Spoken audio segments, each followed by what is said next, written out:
A few months back, I purchased this book. This book was published and the premise seemed interesting, so I went out and bought this book.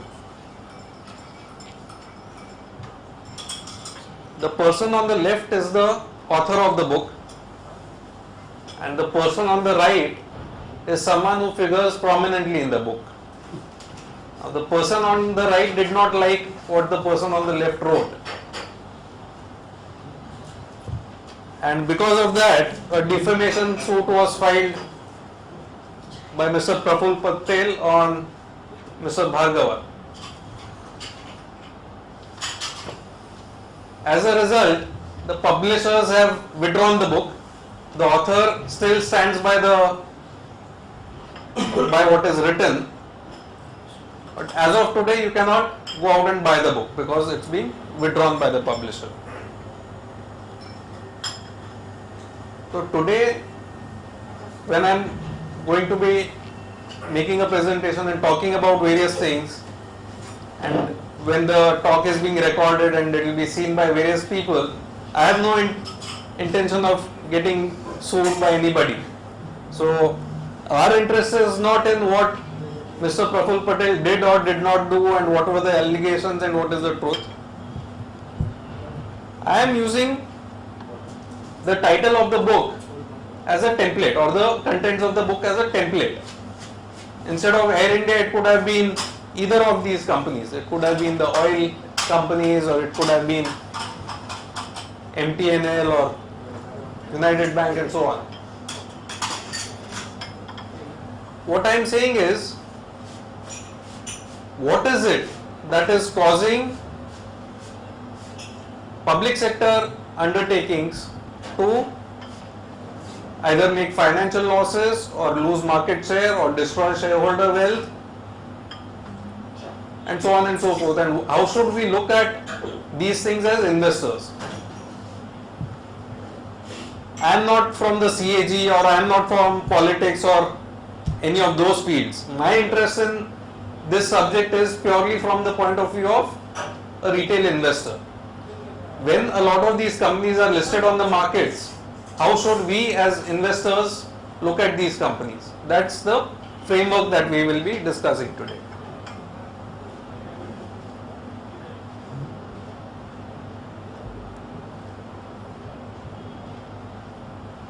The first question which comes to mind is, why should government run any business?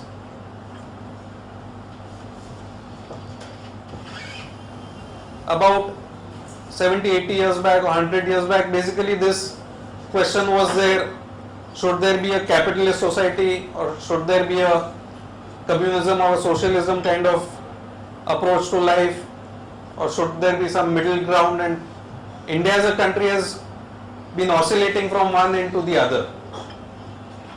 We never were completely socialist or communist, and we were never completely capitalist. Because of this, we have a number of companies and a number of businesses which are owned by the government. And if we look at this set of companies, a portion of them are also listed on the markets, where we as individuals can buy those shares and partner in those companies.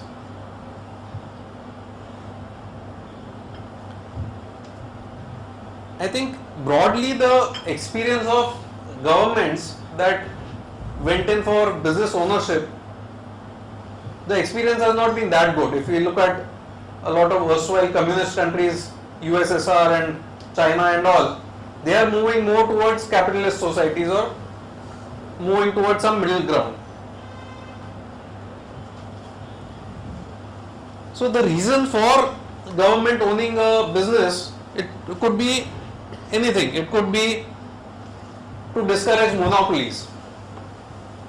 And some businesses are natural monopolies. So for example, railways, you need to have a single company that lays track from point A to point B. If you have 10 companies laying the same track, then there will be suboptimal utilization of the resources. There will be wastage. So it makes sense to have monopolies in some areas. Let's say an airport in a particular geography, or a stock exchange or something like that. Some businesses are natural monopolies, and with monopoly there comes power. So the objective of the government may be to restrict unreasonable profits. That could be one reason why governments own businesses.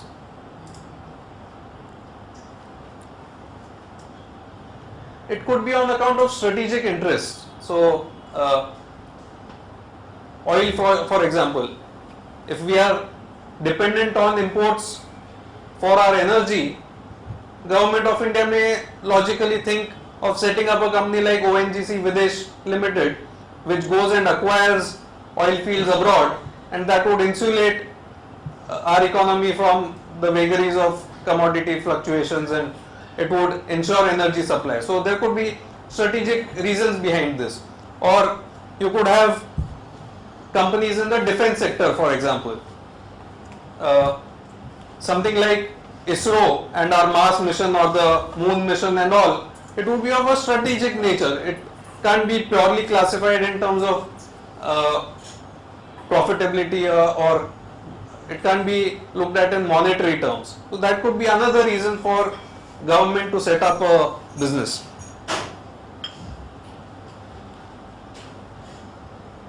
It could also be for social good. So government may set up companies or corporations not for the purpose of making profits, but for increasing the welfare of the people.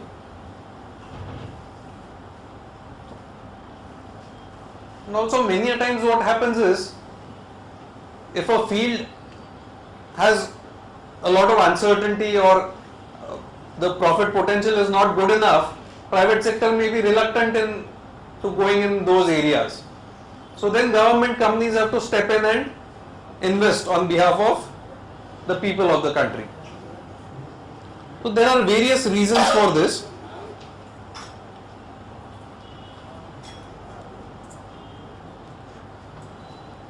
But despite these reasons, I have a question. So if the objective of setting up a business is not to earn profits, why should the government list that company on stock exchanges? Then keep it completely under government control and not have minority shareholders. Today, you have a situation where a company like IOC or HPCL or BPCL buys raw material at higher prices and sells finished goods at below their purchase prices. Now, a government may have reasons for forcing them to do this, but why have private shareholders in that case? So if we look at the various stakeholders that would be there in any company, and especially a government company, you obviously have the government as a stakeholder. You have politicians of various kinds. This includes ministers, members of parliament and so on. You have bureaucrats, especially from the parent ministry. So if it's a oil company, it would be the oil ministry. If it's something like Air India, it would be Ministry of Civil Aviation. If it's NTNL, BSNL, it would be the Telecom Ministry. You will have bureaucrats from the parent ministry. You will have management of the company, which would be the chairman, managing director, senior management of the company. You would have various employees of the company, suppliers, and usually you don't talk about competitors as stakeholders in any company. Competitors are people who are outsiders. They don't, strictly speaking, come under the definition of a stakeholder, but I'll explain why I am listing them here. In the public sector kind of enterprise, there are a lot of other vested interests. So there would be environmental activists or people espousing regional causes or religious causes and so on and so forth. So there are various other vested interests. You also have the general public, which is primarily in the form of a taxpayer. You will have customers of the corporation, and you will have finally the shareholders. So we look at each of these stakeholders and what their interest is in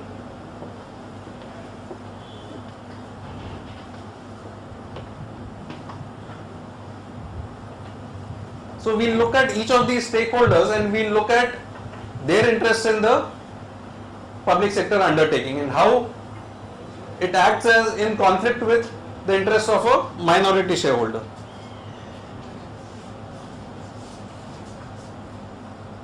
So typically politicians and government are interested in being voted back to power. That is their primary motivation. So they will do anything and everything that promotes that. In order to retain power, they will appease voters. They will also appease people who fund them for their elections. There are some pet projects that they will have, and they will actively encourage the public sector company to undertake those pet projects.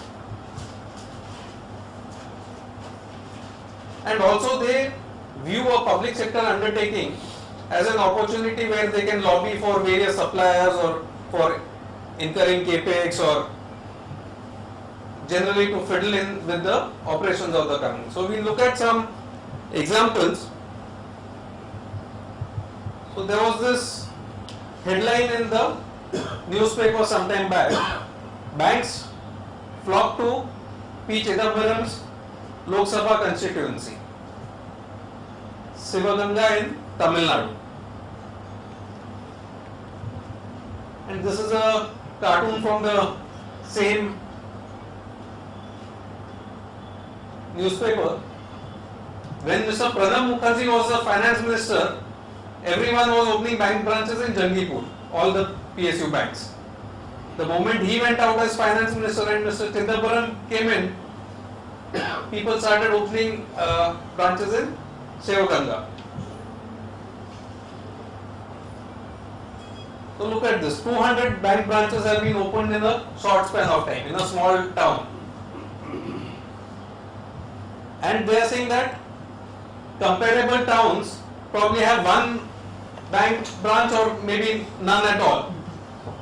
So why do you have so many bank branches? And 900 crores have been disbursed as educational loans, and a lot of those are turning bad. This is what Economic Times has to say on this.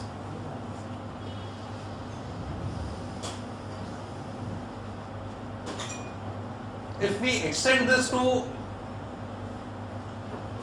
other ministries, the same trend we have seen. So depending on who the railway minister is, the railways will decide where to have where to set up the next coach factory, or which town deserves more trains, and so on.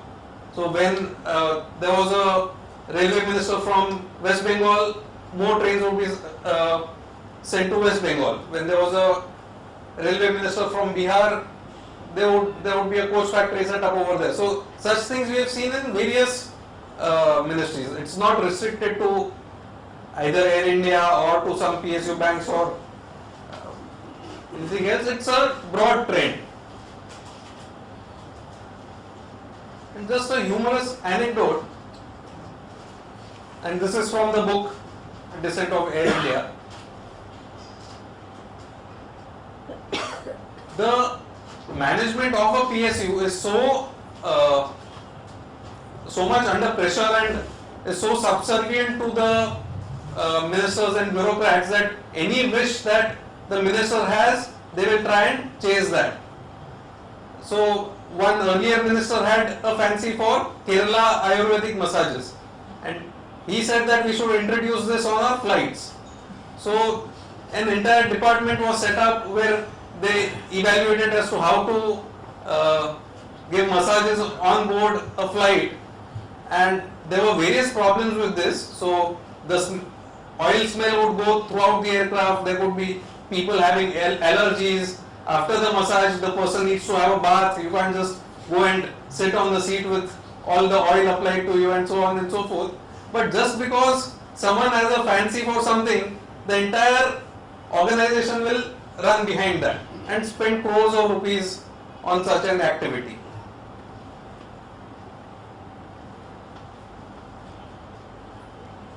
If we come to bureaucrats, they are many times even in better position than politicians. Politicians at least have to go out and get themselves re-elected. Bureaucrats can only retire from government service, and even after retirement they'll have some post-retirement assignment in terms of some commission or some committee, or maybe they'll get appointed as Rajya Sabha members or whatever. So bureaucrats have only authority, they don't have too much responsibility in that sense.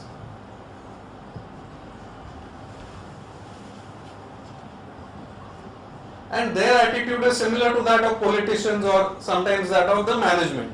Many times the bureaucrats from the parent ministry get appointed as chairpersons or managing directors of the undertakings that come underneath them.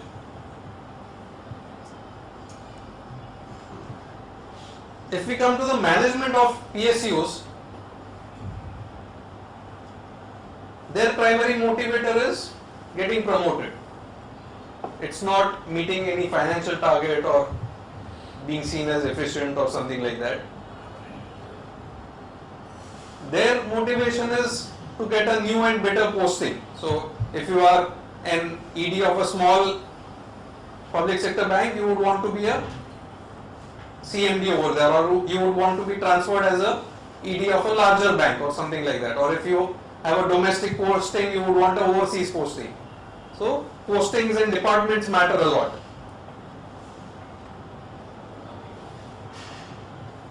Motivation is also other income, and this has become somewhat of an open secret. I'll come to this aspect later on.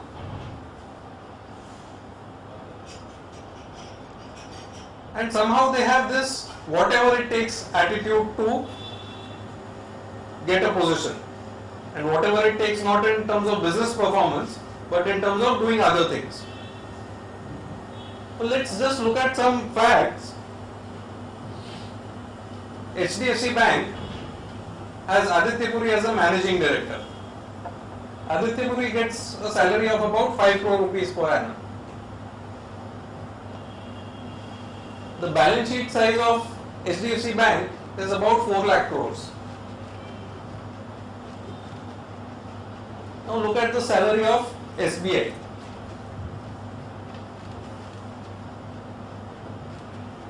SBI pays its chairperson 27 lakhs per annum, which is whatever, 10% of that would be 50 lakhs and half of that would be 25 lakhs. So about 5% of what HDFC Bank head gets. And the size of SBI is about 4 times that of HDFC Bank. So that is the scale of difference that we are talking about.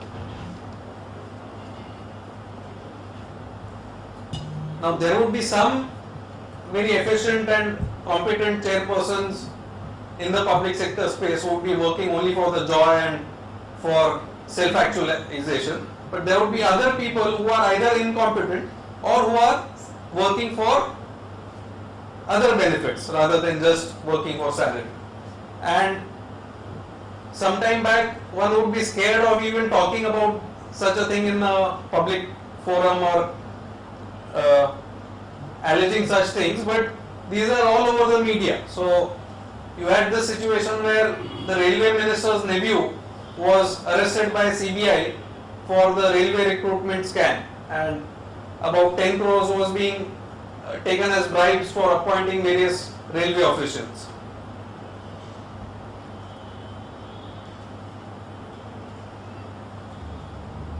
If you go to a website called moneycontrol.com, and this is not a fly-by-night kind of website, it belongs to the Network 18 group.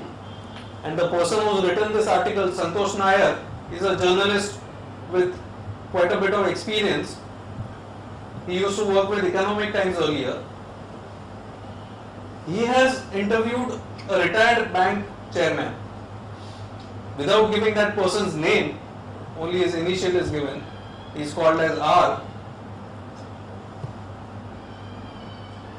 That person has said that for some public sector bank chairman's position, you have to pay as much as 40 crores as bribe to get that position.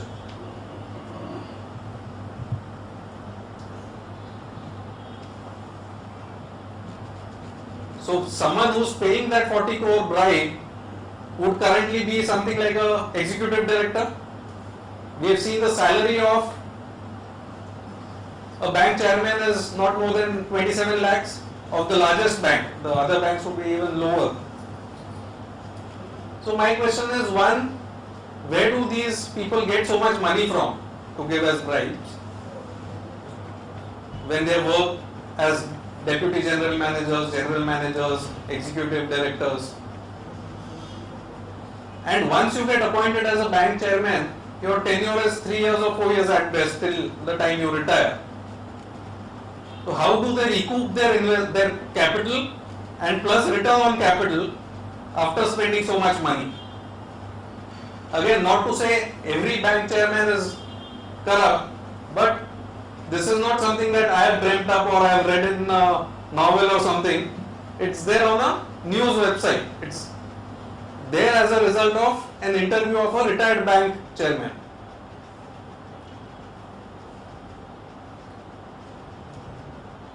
So basically,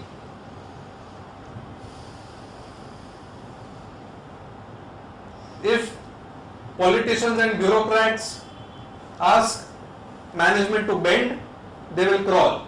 That is the kind of approach that the management has. Their interest is purely to serve the political masters and the bureaucracy and to serve their own self-interest rather than looking at customers or looking at minority shareholders.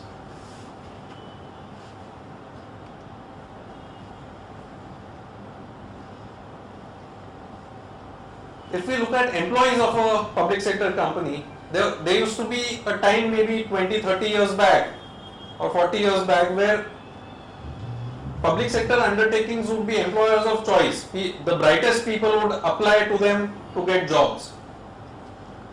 Today, it is more seen as a place for a secure job.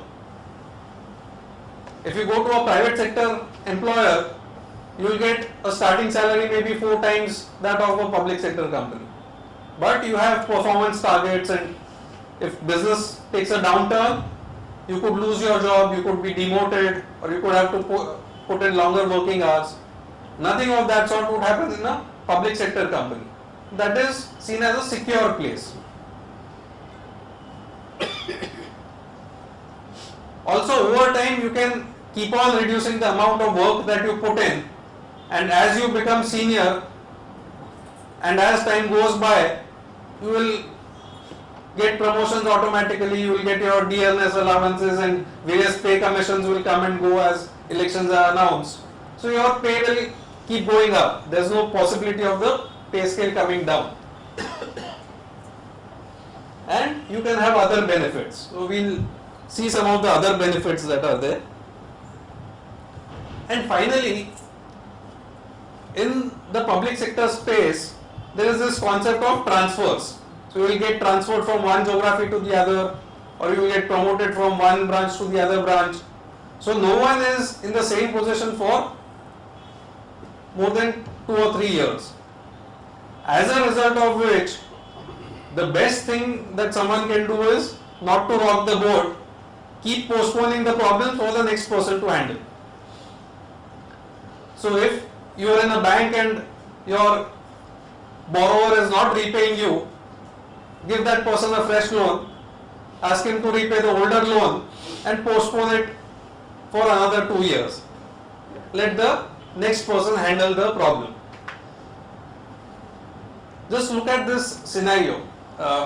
HDFC Bank has been around for many years and the first MD is still there. Whereas in the same period you would have seen maybe 7-8 bank chairmen in various public sector undertakings. If the same person is going to be around for 10 years, 15 years, 20 years, that person has no incentive to keep pushing the problem down the road. That person has to tackle the problem head on. Whereas if your tenure is very limited, incentive is there to push the problem down the road. We'll take some anecdotes from this book, Descent of Air India, and it relates to employees, so I don't think any employee is going to sue me. So Air India had introduced Blue Label whiskey on its flights for first class passengers. On the ground, or rather in the air, what was happening was the whiskey would not be served to passengers, the entire crates and bottles would be taken away by employees for resale in the grey market. Something called productivity linked wages were introduced, whereby the employees would be paid based on how many hours they flew. But over a period of time, the unions kept on demanding and they were given concessions. So whether they flew or not, they would get the productivity linked wages. So in fact, the union members would not even do any work, they would just do union activities and still be paid these allowances at the end of the month.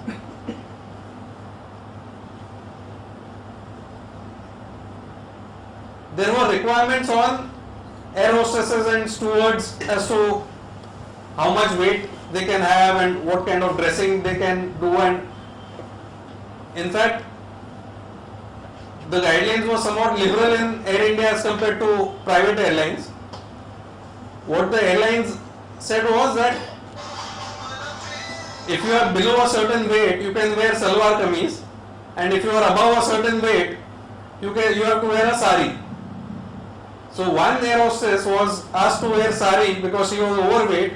This lady went to some politician and that politician called the chairman as to why are you forcing this person to wear this kind of outfit. So those kind of things started happening, and finally the union was so strong that they removed all the requirements for fitness testing and testing for alcohol intake and all that. So whether a pilot is drunk or not, or whether the stewards and hostesses are fit enough or not, they would not go for tests and everyone would fly as a matter of right. People who were caught cheating would have their files missing. So just like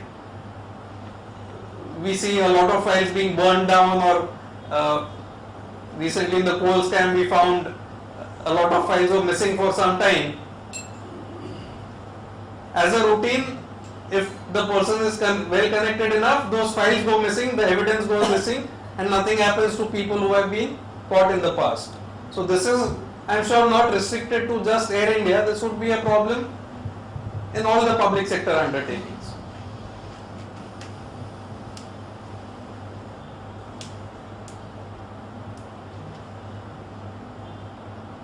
Another thing that happens differently in public sector as compared to private sector is that in public sector you have these exams or entrance tests where people are recruited, and once people are recruited, they get promoted or they get transferred, they can do virtually anything in the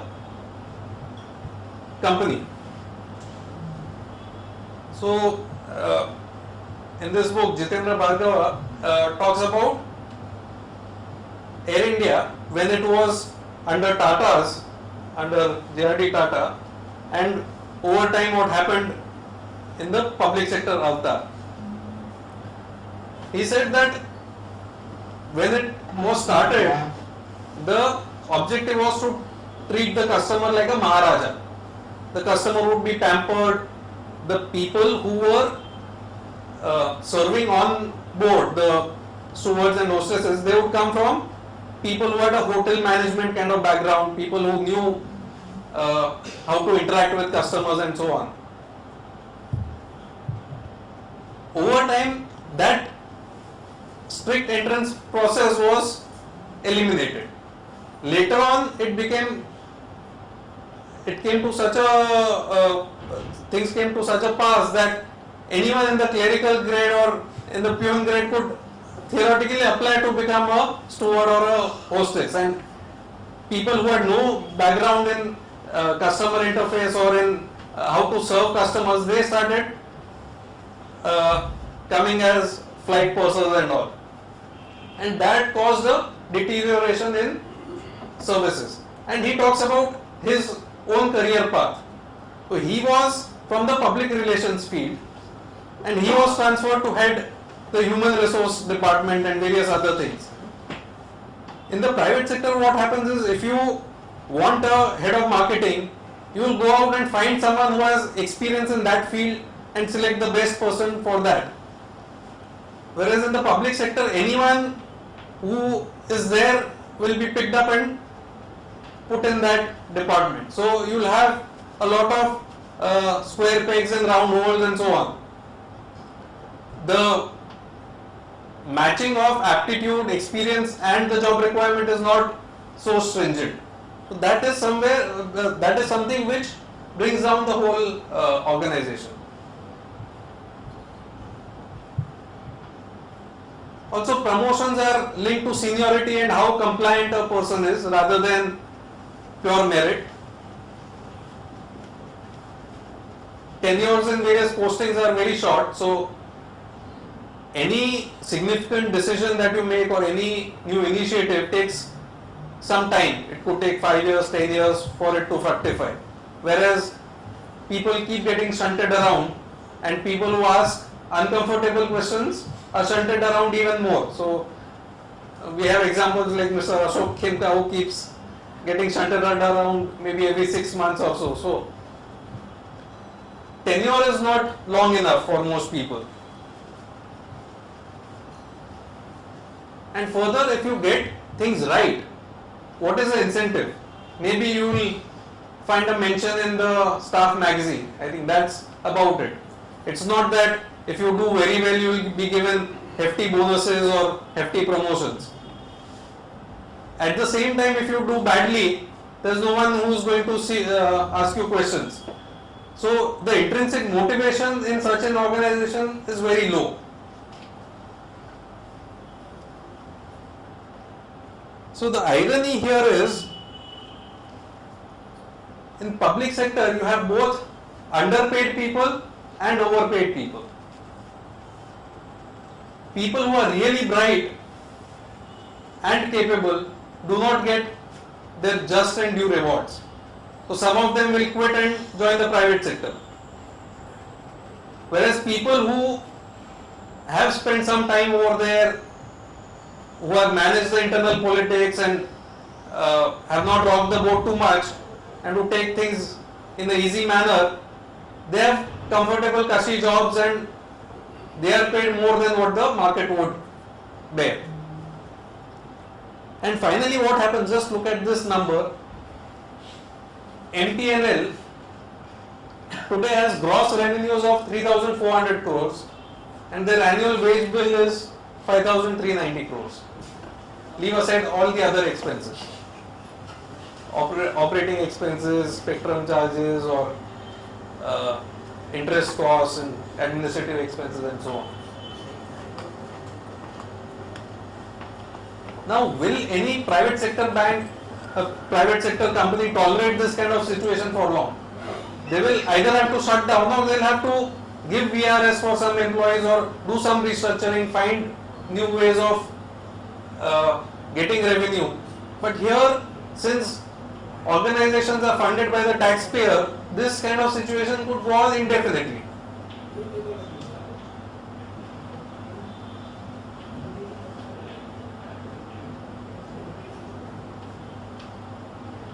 Again, suppliers look at public sector companies as entities from which a lot of profit can be made.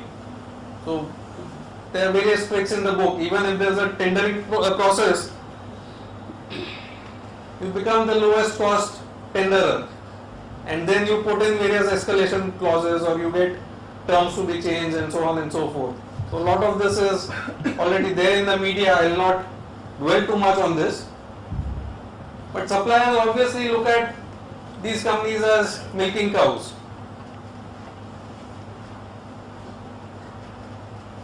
I spoke about competitors. Usually when you talk about stakeholders, you don't look at competitors, but competitors are very interested in what is happening in the public sector undertaking.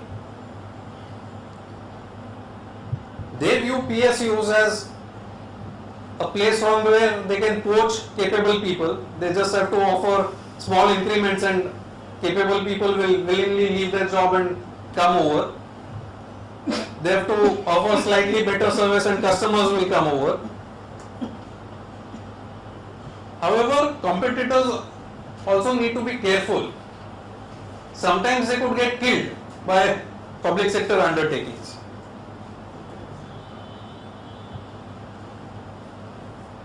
Initially, airlines thought that we are very smart, we will do all the things to undermine Indian Airlines and Air India and all, and we will gain market share. What happened is that Air India, Indian Airlines bought so many planes and created so much capacity that they had to somehow fill their planes, and because of that they dropped the prices significantly. Now when one player drops prices significantly, other players have to match those prices, and the whole sector became unviable. Another example, somewhere in 2003-2004, Government of India had said that we will decontrol oil prices. So companies like Reliance and SR and all started setting up petrol pumps. But then HPCL, IOC, BPCL started selling diesel at huge losses. So all these dealers and all these petrol pump owners had to shut shop. There was no way they could compete with the public sector companies. So sometimes they may inadvertently kill the entire sector by their behavior. So that's why competitors monitor PSUs quite closely.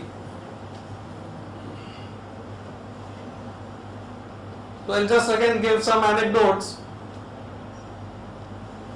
When cellular telephony was introduced in India, MTNL and BSNL had a head start. Initially only 2 licenses were given in a circle, and the third license was given to the state-owned telecom companies. Between MTNL and BSNL, they covered the entire country, whereas other private players had maybe 3 circles, 4 circles. In the initial phase, the network of BSNL was the best in the country. So you would face call drops in Airtel or in Vodafone, but you would not have call drops in BSNL, for example. It would go to the remotest part of the country. But what happened is that they ran out of capacity in terms of signing up new customers, and they had to increase the capacity. So they floated a tender, and each time the tender would be floated, someone or the other would put a court case saying this tender process is not right, this condition is not right, there was some problem, and for a period of 2 to 3 years they could not increase the capacity. And in the meantime, the entire market share was taken away by the private players. Air India, again, in this book it's mentioned that sometimes there would be no logic to some new route being started or some existing route being cancelled. So wherever a profitable route was cancelled by the public sector undertaking, private players would enter and take away the market share.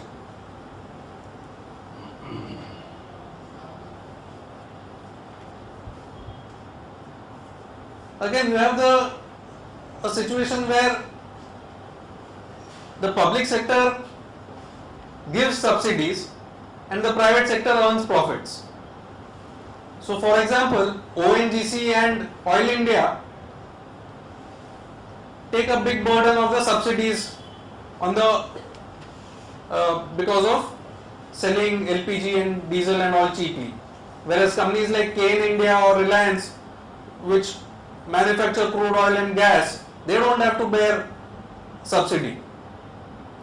Similarly, BSNL will roll out landlines in remote parts of the country even at a loss, whereas private sector players will only go where there are profits or where they are forced to go by regulation. They will not voluntarily do all this social work. So you have a situation where the public sector keeps losing money and private sector makes money. So general public as such has no role over here except for funding these companies through their tax contributions. So each year we keep companies like Air India and MTNL alive by pumping in more money.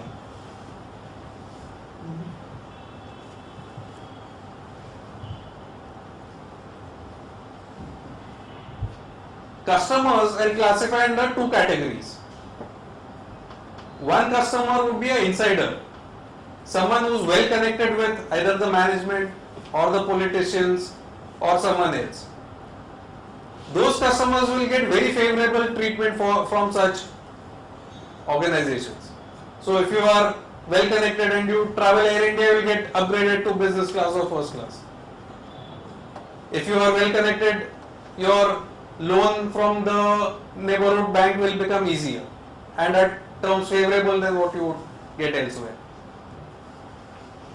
Whereas if you are an outsider to the system, the service that is given to you will be so bad and the terms will be so bad that you will leave the company at the first available opportunity. You will move to a private sector competitor very quickly.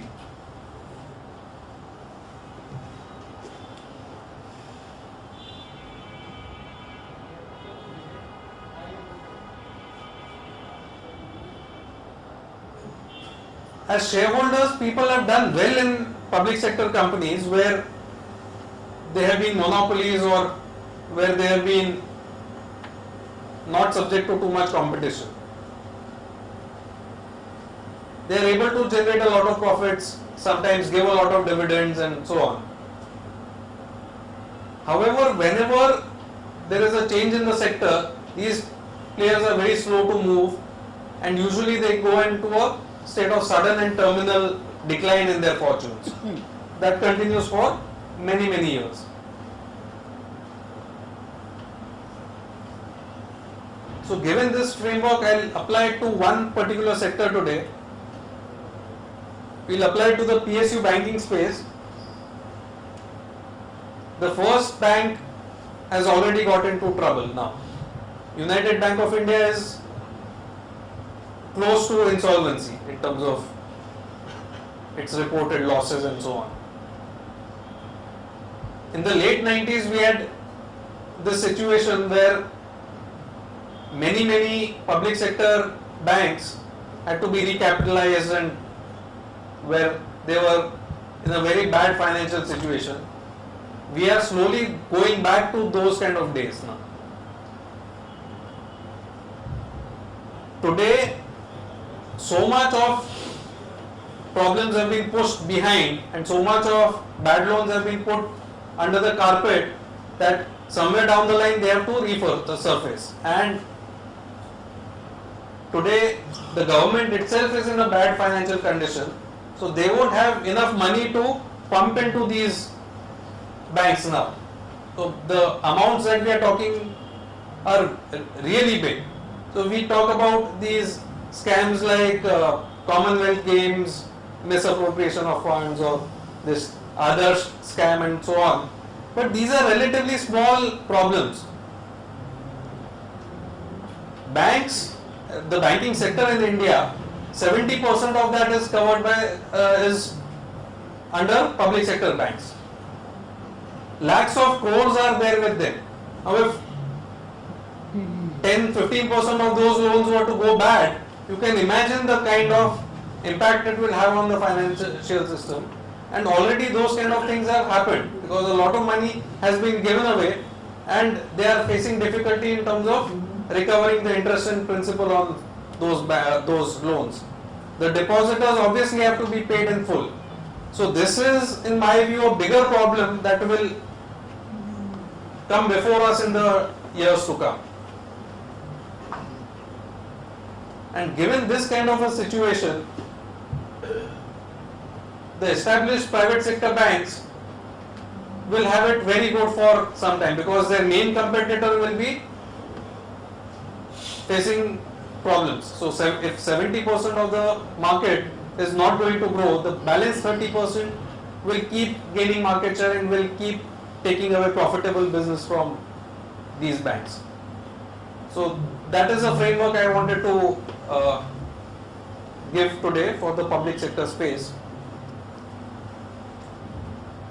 While the book is out of print now, but the author keeps writing articles in papers and keeps giving interviews. And if you search for videos on YouTube, you will get a lot of speech talks at the time of the book launch on YouTube. You could listen to those and get a general idea as to what the whole subject is. Thank you. I'll take any questions that you may have.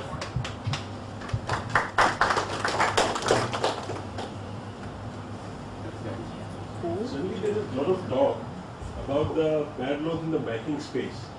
Total capital size of all the banks in India, and compared to that, the total bad loans that are in the offing. The whole banking space is in trouble, especially the PSU banks. I would think so, yes. So, and why this has suddenly come out? It has been going on for such a long time, the decay, and suddenly Mr. Kotak and everybody starts talking about this decay, which is taken alarming proportions. So, a few things have been happening.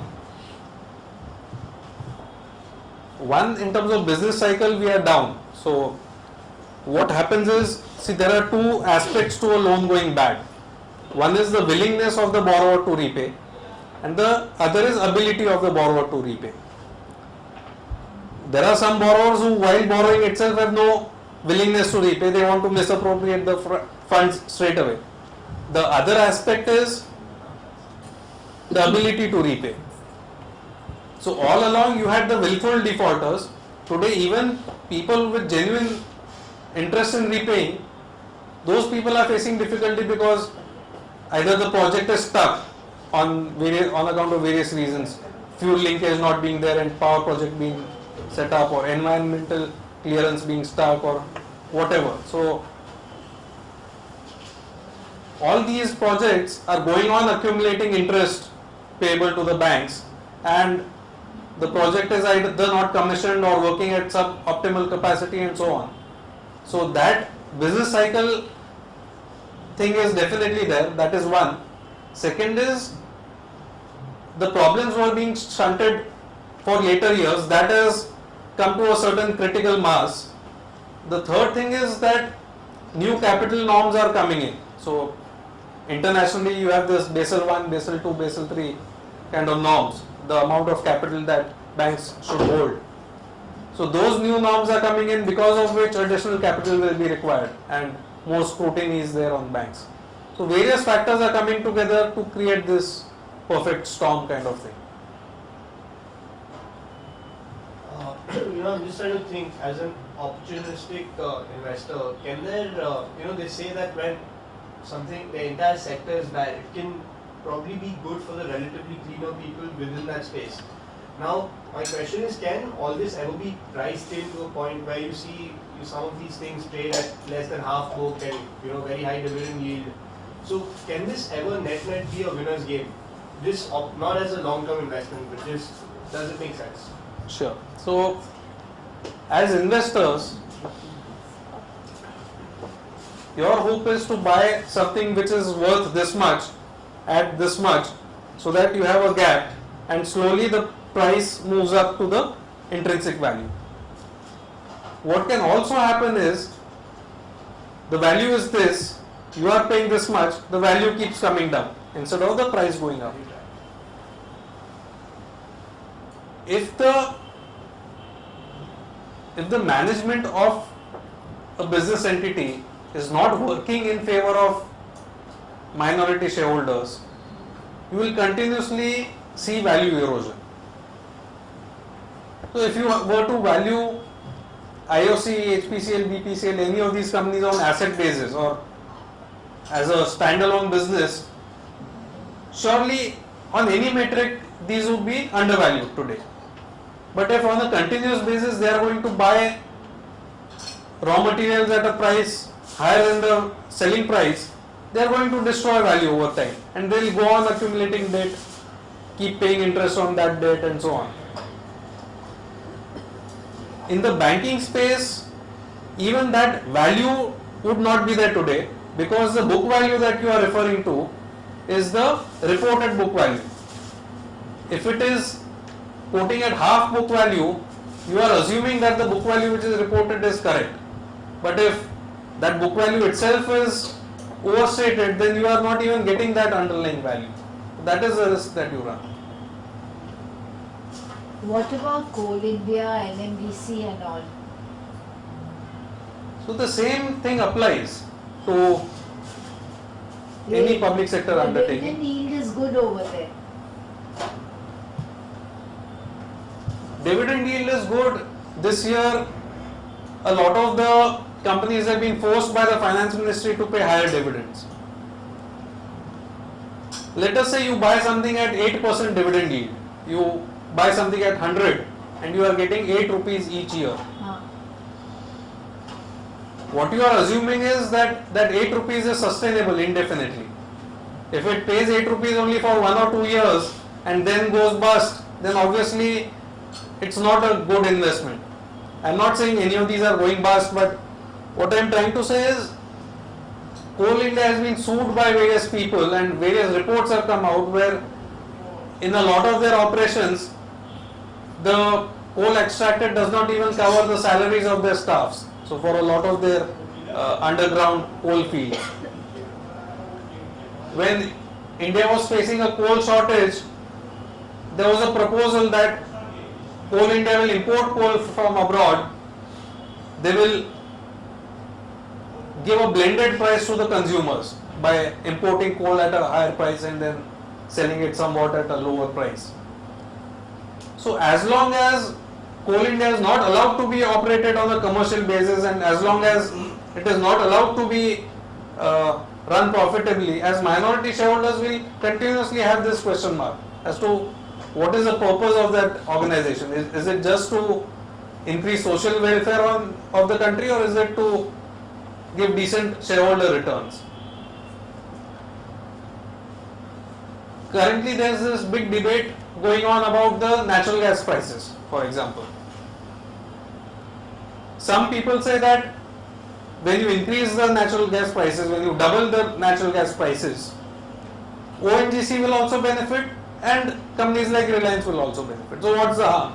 Most of the benefit will go for ONGC, go to ONGC.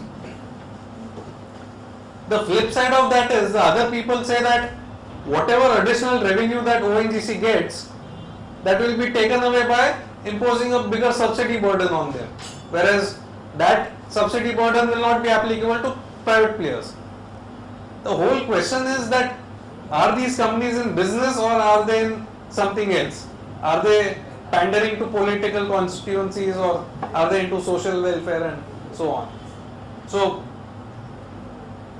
if we want to do charity, we would rather cut out a check and give to some of our Rotary projects. Why should we buy some of these listed companies? Could you explain to us something more about NPAs of, PSU, banks, and what do they consist of? How important are they?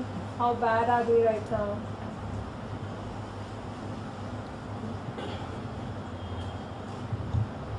NPA is where you lend money to someone and that person does not repay on time.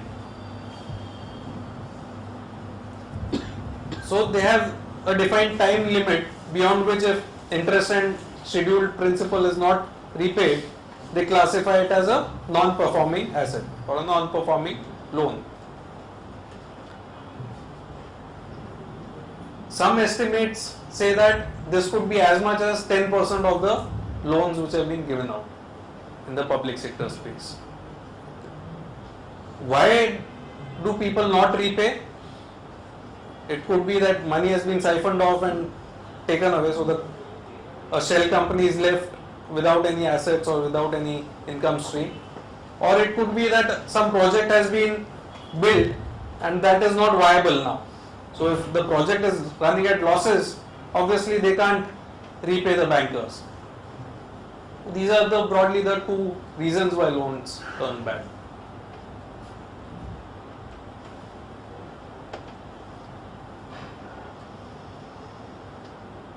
Great. Thank you. We'll continue the discussion over cocktails and lunch and dinner. Thanks.